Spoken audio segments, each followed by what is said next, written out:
This is a medical first that had a lot of people talking today. Surgeons at the University of Maryland Medical Center transplanted a genetically modified pig heart into a man who had advanced heart disease. And we must warn you, there are operating room images in this story. Dr. Tara Narula explains how all of this was done.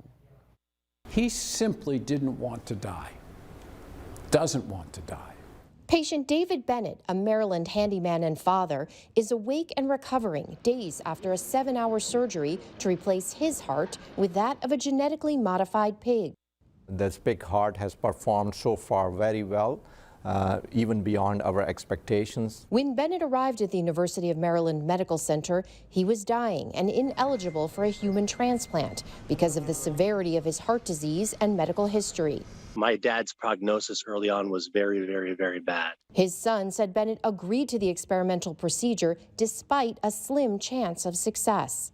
This was his best hope of getting out of the hospital and having somewhat of a normal quality of life. He said, I don't want to die. And he said, if I do, maybe you'll learn something to help others. Although it's too soon to know the long-term success of the surgery, doctors say it can offer hope to similar patients. There are hundreds and thousands of people all around the world who are waiting for the organ, and unfortunately, just like this patient, may not qualify for an organ transplant. There have been prior attempts to transplant an animal organ into a human, including baby Faye in 1984, who lived with a baboon heart for 3 weeks.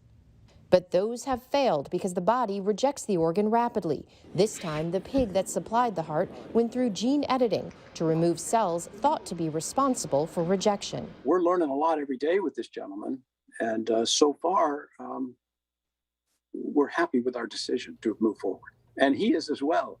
A big smile on his face today.